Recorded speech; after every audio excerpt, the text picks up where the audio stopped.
Okay, let's unpack this. This is one of those topics that I think feels so intensely personal, but at the same time, it's completely universal in the modern world. Oh, absolutely. We're diving into a psychological monster, really. It causes genuine stress, burnout, and this profound sense of underachievement. Even among really high-performing, capable people. Especially among them, maybe. Yeah. We were talking about time anxiety. Please do. I think we are all ready for this particular deep dive. I think so. Because time anxiety, it isn't just, a fleeting stressor about a deadline. Bro. It is that constant, deeply uncomfortable feeling that you are running out of time. Right. That you are definitively falling behind your peers, or maybe the most existential fear of all. What's that? That you are simply failing to live life fast enough. Yeah. That you're not capturing all the opportunities before they just disappear. It's the hum beneath the surface of all our high-achieving lives. That's a great way to put it. And what makes this deep dive so crucial, I think, is that we're not about to offer you another list of calendar hacks. No, thank goodness. Or new app to sort your to-do list. Yeah. We are pulling deep insights, primarily from the work of Chris Guillebeau on this subject, and he gives us a really powerful new perspective. He really does, because the source material points out that the common self-diagnosis is just wrong. The idea that I just need a better calendar. Exactly that. Or I just need to wake up earlier. The feeling that it's a tactical problem. But it turns out that's largely misdirected. This is fundamentally a mindset problem. It's not a scheduling problem. Not merely a scheduling problem. That's a symptom, not the cause. So our mission today is clear. We are going to extract the core arguments that prove this premise. And most importantly, we're going to show you the practical, though. Often counterintuitive mindset shifts needed to reclaim not just your schedule, but your psychological sanity. Your sanity around time. Yeah. And we can establish the core thesis right up front for you. Let's do it. This pervasive anxiety, this chronic feeling of insufficiency, it's primarily fueled by these highly leveraged external forces. Okay, like what? Things like false urgency, comparison culture, and this is the big one, distorted, outsourced definitions of success. Outsourced definitions of success. Wow. So the genuine long-term key to relief is actually prioritizing psychological clarity and peace before you even start to worry about efficiency or, output volume. That sounds delightfully rebellious. It is. In a world that tells us speed is the only virtue that matters. Yeah. So if you are constantly feeling overwhelmed, the answer isn't another hack to squeeze more things in. No. It's a fundamental reevaluation of why you feel that way in the first place and where those external pressures are really coming from. So let's start right there. Let's set this analysis apart from all the traditional productivity books out there. Good idea. When we talk about time anxiety, we're really diagnosing a societal condition, something that we've all internalized. Right. We're not just pointing fingers at, individual failures to organize your day. This is bigger. Much bigger. Hashtag tag 1.1 society's reward system for frenzy. Precisely. We are operating within what you could call a cultural trap. The cultural trap. Yeah, just look around. The institutions, the corporate systems, the digital environments we live in, they explicitly reward and reinforce the very behaviors that lead directly to this anxiety. So what behaviors are we talking about? Busyness, speed, and highly visible hustle. The visible hustle. I think we need to linger on that for a moment because it is deeply toxic. It really is. It's not enough anymore to actually be productive, in a quiet, sustainable way. No, you have to look productive. It's performance. It's performance theater. It dictates that your Slack status has to be green at all hours. Your emails have to be answered immediately. Oh, instantly. And you must always appear to be managing 5 impossible projects at once, even if those projects are really low value. And the reward mechanism for this, it works by feeding us these tiny little hits of immediate validation. Like what? You get a quick thank you for the fast response, or your visibility metrics jump up for a second, and that momentarily confirms your importance. Right. You feel needed. But the sources really emphasize that chasing these specific superficial rewards, it almost always comes at a heavy hidden cost. Which is? The expense of meaning, of psychological peace, and of long-term significant fulfillment. So you're saying you trade a year of quiet, sustained focus that would lead to a real breakthrough for 1,000 frantic, immediate responses that just keep the ship afloat. That is the perfect analogy. You gain the momentary validation of being busy, but you forfeit the deep satisfaction of actual strategic progress. And this brings us to that core distinction, the one the sources just hammer home again and again. The one you absolutely need to internalize. Being busy is not the same as being important. Not at all. We have conflated these two concepts into a false equivalence, and that conflation is the primary driver of the whole frenzy. But practically speaking, why do we fall for it? Why do we choose the frantic, the low-level activity over the difficult, high-value work? That is the critical nugget, isn't it? I think so. Busyness, in this context, it functions powerfully as a mask. A mask for what? For avoidance and insecurity. It allows us to feel useful without having to tackle the genuinely difficult or strategic challenges, the ones that require deep thought. So if I'm frantically answering emails... You can successfully avoid thinking about the massive strategic pivot your business really needs. Or avoid that difficult conversation I need to have. Exactly. Or, most commonly, you're avoiding that gnawing insecurity, that feeling that maybe you aren't contributing enough, so you overcompensate with just high activity volume. It's just the frantic running around, the immediate response to every single ping that isn't success. It's a comforting ritual. A ritual. It's a mechanism that validates our feeling of necessity, but it's an illusion of momentum. And crucially, it discourages the one thing we actually need for high-level success. Which is? Patience. Patience, Yeah. Exactly. The frenzy demands speed, which requires shallow processing.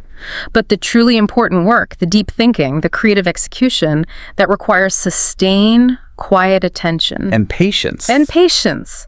The culture of busyness actively punishes patience.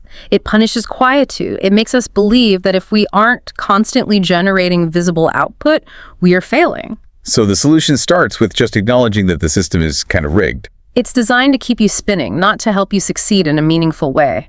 Hashtag Chag 1.2, outsourcing our worth. And if we successfully adopt this cultural frenzy, we inevitably move to the second psychological trap. We begin to outsource our fundamental sense of self-worth. That's the one. It's no longer about whether I feel I've done a good job based on my own internal standards. No, it's about whether the external world validates your time and your output. That's insidious. It is. You effectively construct an external scorecard for your life. Instead of measuring your success against your own values. Did I live deliberately today? Did I move toward my actual purpose? Instead of that, you delegate. You delegate that crucial measurement to instruments entirely outside of your control. And that is a definition of time anxiety, waiting for an external signal to tell you you're okay. And what are those instruments specifically? What does the analysis identify as the main culprits here? The sources point to three major ones. First, the ubiquitous deadlines imposed by other people. Right. They dictate your priority no matter what. Regardless of the task's actual long-term importance to your life plan. The second are the algorithms. Social media metrics. Social media corporate productivity trackers that measure your keystrokes.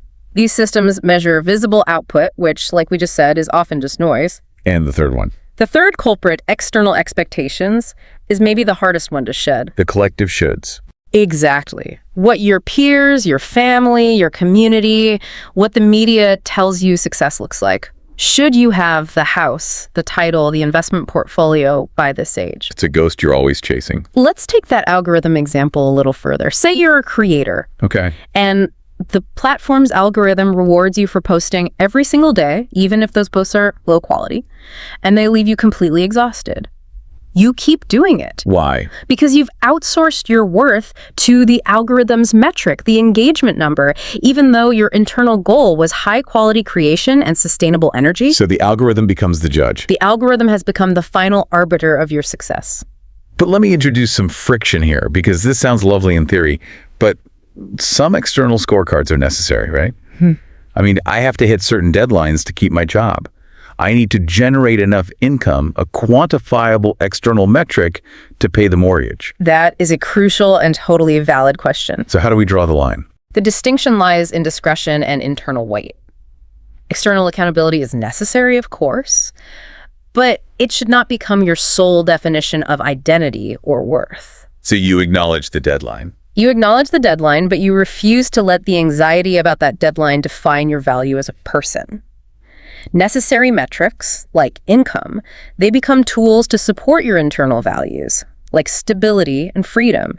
They don't become the masters that dictate your emotional state. So the goal isn't to just ignore your boss's email. No, of course not. It's to stop basing your self-esteem on how quickly you respond to it. Exactly, because if you simply become more efficient at responding to external demands, if you just optimize your response time to the algorithm, you've only deepened your commitment to that external scorecard. You're just a better servant to the system. You are.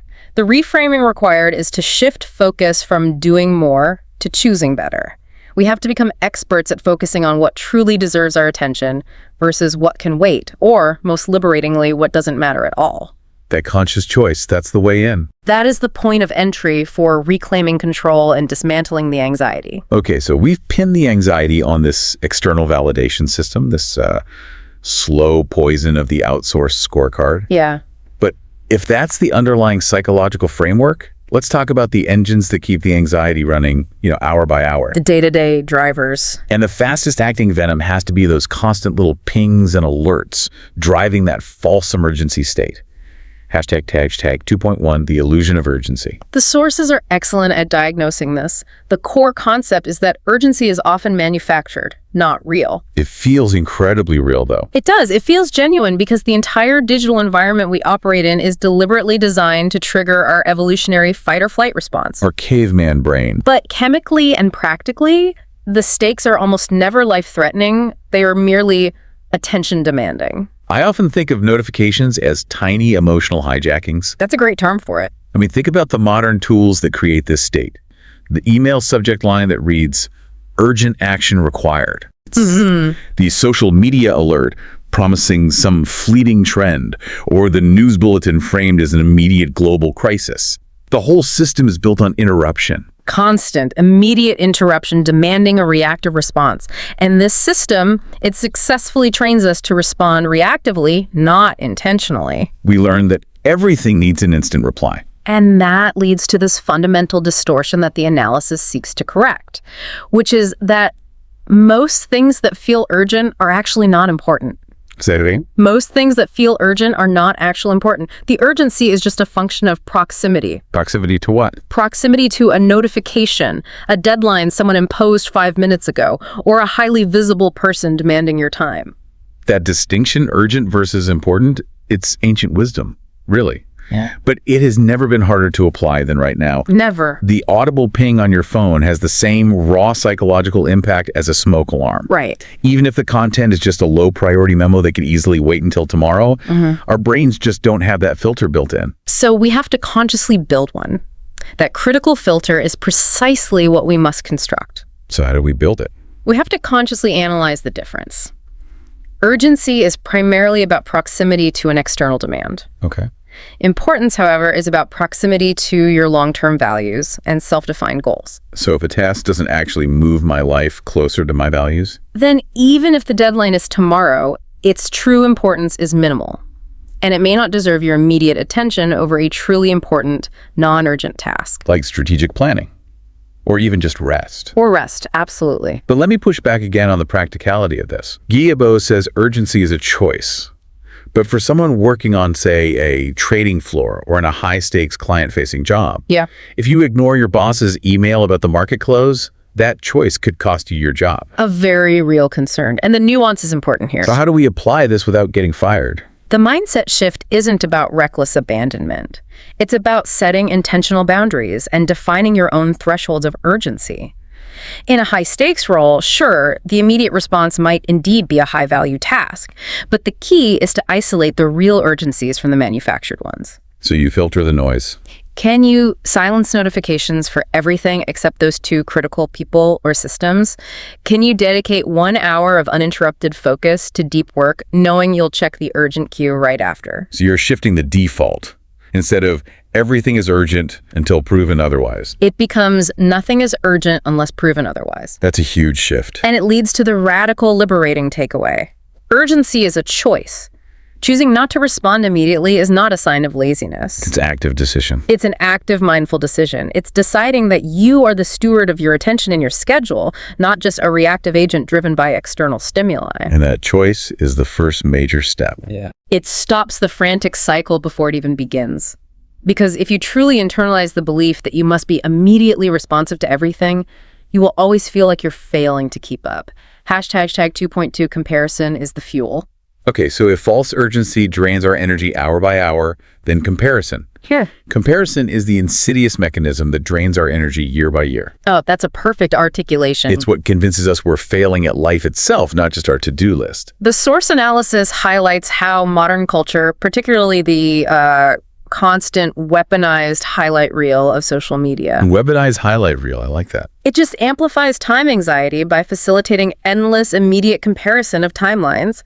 We're constantly measuring our raw, messy internal process, our doubts, our slow days, our struggles against the polished, curated, final external outputs of everyone else. And that fuels this damaging, almost obsessive internal monologue. It does. It's that voice whispering, they already launched that product, or they bought the house at that age, or the big one, I should be further by now.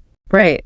It imposes this idea that there is a single universal progress bar for human existence. And you are lagging behind it. You're personally defective. And this specific anxiety is rooted in what we call context collapse. Context collapse. What's that? We see the spectacular achievement, the $1 million startup sale, the book deal, the perfect family vacation documented online, but the highlight reel systematically ignores the vast context that made it possible. So we don't see the struggle. It skips the 5 years the person spent living in a shared flat, the dozens of investor rejections, the failed prototypes, or the extensive financial support network that allowed them to take that risk in the first place. So we're comparing our chapter 2, our current struggle, our internal chaos, to someone else's polished chapter 20. And we are judging ourselves based on that impossible standard, and that collapse of context is the root cause of all that unnecessary stress. So the stress isn't because I'm actually failing. No. You feel stressed because you are using the wrong, impossible metric to gauge your success. The anxiety tells you that your current state is wrong, when in reality, your chosen measuring stick is flawed. It's irrelevant to your path. That moment of realization, it shifts the whole stress load. It goes from being a personal character failure to just a cultural artifact. Which is a crucial distinction for your mental health. Immense. Exactly. And so the counter lesson must be deeply ingrained. You have to repeat it to yourself. You are not behind. You are not behind. There is no universal life schedule. Timelines are just social constructs designed by cultural norms and media expectations, not by some biological or universal necessity. And when you successfully drop that cognitive burden, The massive psychological weight of time anxiety begins to lift immediately. that is profound relief, because it finally allows you to look inward and ask, okay, what is my path, regardless of what the person next to me is doing? Hashtag 2.3 productivity versus alignment. And that kind of introspection leads us naturally to challenging the conventional wisdom. It does. You know, when you pick up a traditional productivity book, the goal is just pure optimization. Right. How to squeeze 26 hours of work into a 24-hour day. Exactly. And Guillebeau is challenging that entire premise. Yes, he is directly challenging the value of maximizing output for its own sake. Productivity, as it's generally defined, is about optimizing systems to increase volume and speed. It's about efficiency. But we have to ask the hard question. If you become incredibly efficient at doing things that ultimately don't matter to you, or worse, things that actively move you away from your values, what have you truly gained? More irrelevant output and more exhaustion. Exactly. So the true goal shifts entirely from optimization to alignment. Alignment. Absolutely. Alignment means ensuring that the time you spend, that incredibly precious, non-renewable resource, matches who you want to become and what you truly value. So it's a constant philosophical check-in. All the time. You have to ask, is the activity I'm doing right now in alignment with my desired self? Or is it just the efficient completion of someone else's immediate priority? Let's use a concrete example to illustrate this. Let's say a high-level manager spends 5 hours optimizing their team's processes for submitting weekly admin reports. Okay. They reduce the time it takes from 2 hours to 30 minutes. High productivity score, right? Yeah. They save time. A perfect example of high productivity, low alignment. If that manager's true value or purpose is innovation and mentorship. Right. If those 5 hours were spent on low-level optimization just to satisfy some archaic corporate procedure, they lost 5 hours of potential alignment. 5 hours that could have been spent mentoring a junior team member or developing the next strategic plan. Exactly. The traditional guru praises the optimization. The alignment perspective critiques the misallocation of high-value time. So conversely, if I spend 3 hours writing a detailed proposal that I genuinely believe will move my career in the direction I want, or if I spend an hour meditating because I value mental clarity, and in doing so, I miss 20 low-priority emails, I'm winning the alignment game. You are. The traditional efficiency expert might ding you for the missed emails, but this framework validates those 3 intentional hours as a greater success. Because the focus shifts from maximizing volume to maximizing meaning. And when you achieve alignment, the time anxiety naturally recedes. It has to, because you are no longer measuring yourself against a frantic, arbitrary external clock. You're measuring yourself against your own sustainable internal compass. It's the difference between working hard and working well. That's it, exactly. All right, let's move from diagnosis and critique to the actual remedy. Let's do it, the practical stuff. If we accept that time anxiety is fueled by comparison and false urgency, how do we build the mental and conceptual framework to actually fight back? Section 3 outlines Guillebeau's practical and conceptual solutions. And it really prioritizes those internal definitions and psychological peace over any external measures. Hashtag tag 3.1, redefining success. The starting point for reclaiming meaning is it's a profound act of self-sovereignty. I like that. Self-sovereignty. We have to take back ownership of our metric system. We have to stop using the external standards, the job titles, the visible wealth, the public accolades, as the primary barometer of our lives. And redefine success entirely on our own terms. It's a deliberate, conscious act of shifting the metric. And it requires a level of courage, frankly, to look at the consensus definition of success, which usually involves status and money, and just say, that's not my definition anymore. It takes real courage. So how does the analysis suggest we build this new, healthier definition? The sources give us 4 crucial parameters. Okay, the first is that success must be personal. Defined internally, not externally. Right. This means creating a scorecard where only you hold the pen. So for a writer, success might be defined as completing 1 chapter of high quality per week, regardless of whether that book has sold any copies yet. So you control the metric. You control it. If your internal goal is to spend 1 evening a week focusing entirely on connection with your family, and you meet that goal, you are successful, regardless of what your competitor is posting about their latest business acquisition on LinkedIn. I see. And the second parameter, flexible, feels really vital. Yeah. Because life is messy. Life is messy and unpredictable. The external definition of success is often tragically rigid. Achieve X income by Y age, retire by Z date. Exactly. But a flexible definition allows us to adapt to circumstances, illness, family demands, unexpected crises, without internalizing that feeling of failure just because the original arbitrary timeline shifted. So flexibility is like an anti-fragility measure for your goals. That's a great way to put it. And that concept of natural adaptability leads us to the third parameter, season-based. I love this one. It's a powerful, relieving metaphor. Life progresses in phases, not one continuous, high-octane sprint. We need to normalize that there are seasons for building and launching, seasons for sustaining and harvesting, and, critically, seasons for quiet reflection, recovery, and rest. I love the application of this. So if you're in a genuine season of, say, raising young children, or launching a demanding new initiative, Or recovering from a health challenge. your success metric should reflect that reality of limited energy and time. It validates the lower output period. It recognizes it as temporary, as a necessary phase for the long-term cycle to continue. So how do we apply winter in a professional context? What does that look like? Winter in a professional context is deliberate, low visibility, and high planning. Oh, I like that. It's the period where a creator stops posting, stops pitching, and dedicates time solely to research, skill refinement, and strategic goal setting. It's deep work. It's when an entrepreneur takes 2 weeks off to simply read and think, knowing that the quality of the next launch will be determined by the depth of this reflection season. Success, therefore, isn't measured by external output in the winter.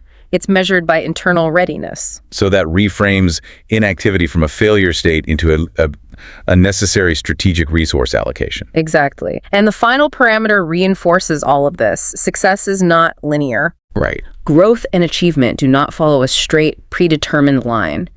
We need to accept and budget for plateaus, pivots, and even backward steps that are necessary for long-term forward movement. The external world demands that neat upward trajectory for public consumption. It does. But the internal reality of learning and growth is messy and circuitous. Accepting the non-linearity of growth is a massive, immediate antidote to time anxiety. Hashtag 3.2, defining enough. This concept, defining enough, it feels like the ultimate psychological firewall. It is. The firewall against the endless churn of hustle culture. Because if you don't intentionally define what sufficiency looks like, the machine never stops. The finish line just keeps moving. It's the analysis of the endless cycle. The modern mindset is perpetually focused on the next thing. The next goal, the next purchase, the next achievement. The next metric increase. If you don't intentionally draw a boundary and say, for this season, this level of achievement or income or possession is sufficient, then time anxiety will always be there. It will always dictate that you need more, you must do more, and therefore you are currently falling short. So defining enough isn't about resigning yourself to mediocrity or killing your ambition. Not at all. It's about establishing a temporary internal baseline for satisfaction. And paradoxically, that allows for sustainable ambition. It's the foundation for intentionality. And deliberate living. When you know what is enough for the current season, you move from reactive living, constantly chasing the next stimulus, to deliberate living, choosing actions that align with your defined, temporary enough. It's a tool. It is the single most important tool for ensuring that your efforts are sustainable and meaningful, rather than frantic and exhaustive. I remember reading that segment and realizing my own definition of enough was literally just one more client or one more project. And the machine never stops. Never. And the absence of that fence has a compounding emotional effect. Every new achievement brings a moment of immediate relief. Yeah, for like a day. Followed quickly by a higher baseline of expectation, which plunges you right back into anxiety about the next step. Defining enough breaks this cycle. It allows you to pause and actually appreciate the achievement. Without the immediate pressure of chasing the next level. It's about being present in your own success. Hashtag 3.3, the power of attention. Now we arrive at what is maybe the most profound psychological insight in the sources. And I think it is. Attention is your most valuable resource. We often talk about time as the currency, but the analysis argues that no, time is just the container. Attention is the actual coin. I love that. Time is indeed finite and, democratically distributed. We all get 24 hours. But attention determines the quality and the perception of those 24 hours. The perception of time is directly connected to how we manage and invest this resource. That is such a key psychological concept. Let's really hammer this home for a second. Please. Where you place your attention determines how time feels, not the clock itself. Okay, let's break that down. Think about the two states. When your attention is fractured, you're multitasking, jumping between tabs, checking notifications every 2 minutes. Living in that state of manufactured urgency we talked about. Right. When you do that, time feels compressed. It feels frantic and anxiety-ridden. This is time compression. You get to the end of the day feeling utterly exhausted and yet profoundly dissatisfied. Where did the day go? Where did my 9 hours of work go? That feeling is the exact hallmark of time anxiety. The tasks feel both endless and fast. And the mental overhead of constantly switching context is enormous. It's huge. You're mentally depleted, even if the physical work was minimal. Okay, so that's fractured attention. What's the alternative? Now contrast that with focused attention. When you dedicate a deep, uninterrupted block of time, say 90 minutes, to a single important task, time dilates. Time dilates. The minutes feel rich, purposeful. They slow down just enough for meaningful engagement. You leave that focus period feeling energized, satisfied, and often astonished at the depth of what you accomplished. Even if you only achieved one thing. Even then, this is time dilation, and it is the antidote to time anxiety. So by treating attention as this limited, valuable currency, you're forced to be more discerning. Exactly. You stop spending it recklessly on junk food notifications, the endless scrolling, the low-value pings, and you start investing it in high-quality, focused, aligned experiences. And that choice fundamentally alters your subjective experience of time. It mitigates the anxiety associated with running out because the time you do spend feels substantial. You have to realize that the entire digital economy is engineered to steal your attention. It's an attention economy. So reclaiming your attention is a deliberate, defensive, and necessary act of economic and psychological self-preservation. Hashtag 3.4, the quiet progress. Let's conclude this section by addressing a major cultural expectation. Visibility. Oh, yeah. Our society is obsessed with output that can be measured, photographed, or celebrated publicly. But the sources provide a much-needed counterbalance, especially for creators and professionals who feel that need to document every single step. And that counterbalance is this idea, progress can be quiet. And this concept offers such deep psychological relief, especially to those who succumb to the hustle porn effect. The pressure to constantly showcase your output and your activity. The truth is, meaningful foundational growth often happens slowly, privately, and invisibly, which is the exact antithesis of the culture of busyness. Think about the most valuable forms of human progress.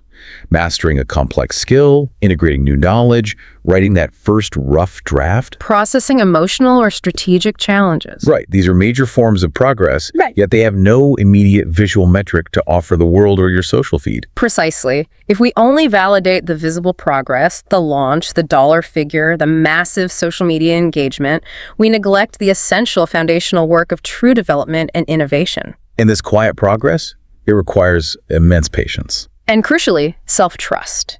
You have to trust that the internal accumulation of knowledge and skill will eventually manifest externally, even if it's not happening on the world's frantic timeline. So it essentially validates the idea that you can be working harder than you've ever worked, learning more than you've ever learned, and yet have nothing externally to show for it right now, this week. And that is still a success. Based on the personal, season-based, and non-linear metric we defined earlier. Yes.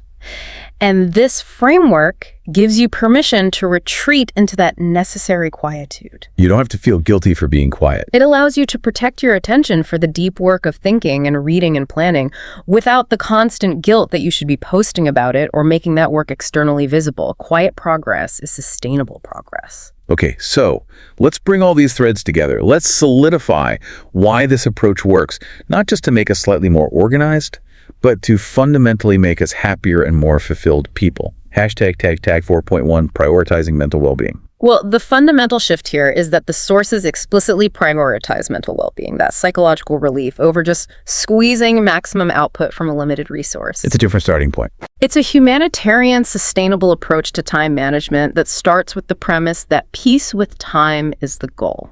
Not an accidental side effect of a perfectly organized calendar. Right. It's the whole point. And if we make peace and clarity the priority, what is the observable practical outcome? I mean, does it actually help us achieve more, or do we just feel better about achieving less? That's the key question. And the outcome is this powerful, positive ripple effect. Peace with time ultimately leads to better decisions, enhanced creativity, and critically long-term consistency. How so? When you are not frantically rushing, you have the necessary cognitive space to make strategic, thoughtful choices about what to prioritize and what to ignore. Anxiety clouds judgment. It leads to reactionary, short-sighted decisions. Clarity illuminates the long-term path. And this leads to the final performance lesson, which feels so counterintuitive in our high-hustle environment. And it is. Peace with time improves performance. It seems like it should be the opposite. I know. But calm, sustained focus is superior to frantic multitasking every single time. Multitasking, which the hustle culture glorifies, is just the rapid, exhausting switching of attention between tasks. It's highly inefficient. And anxiety-inducing. It increases error rates. But when you consciously choose alignment and sustained attention, your output quality increases dramatically and your total cognitive load decreases. So you achieve meaningful results in less time. It's the ultimate paradox of intentional, deliberate living. You slow down to go faster on what actually matters. So the frantic feeling of time anxiety itself is the primary impediment to high performance. It's a self-fulfilling prophecy. You worry you don't have enough time, so you rush. That leads to fragmented attention, which degrades the quality of your output, which then reinforces the feeling that you are failing and you need to rush even more. It's a vicious cycle. And breaking that cycle with intentional peace is the key to unlocking superior performance. Hashtag tagged had 4.2 application and relevance for the learner. So for the listener who is often balancing complex fields, dense information, multiple demands, this framework offers profound relief. It really does. Who benefits most from adopting these specific insights? The profile is quite specific and highly relevant to our audience. This approach is explicitly designed for creators, entrepreneurs, and freelancers. People have to create their own structure. Right. They often lack that rigid external structure and must constantly generate their own urgency. If you set your own deadlines and metrics, you are highly susceptible to the external scorecard. It's also clearly aimed at professionals feeling burned out or behind. Yes, People who look at their career trajectory or their life achievements and they feel this massive, stressful chasm between their youthful expectations and their current reality. And that feeling is largely driven by social comparison. Almost entirely. And crucially, it applies to anyone overwhelmed by notifications and deadlines, which in 2024 is Basically all of us. pretty much, but especially those who are actively questioning the entire premise of hustle culture and that constant, unsustainable productivity pressure cooker. So this deep dive provides the language for that. The philosophical language and the mental framework necessary to consciously and confidently exit that pressure cooker. This isn't just about time management for executives. This is about finding a sustainable pace for anyone who values meaningful work over sheer volume. Hashtag 4.3, the overall sentiment. And when we look at the general reception of this body of work, how does it land with people?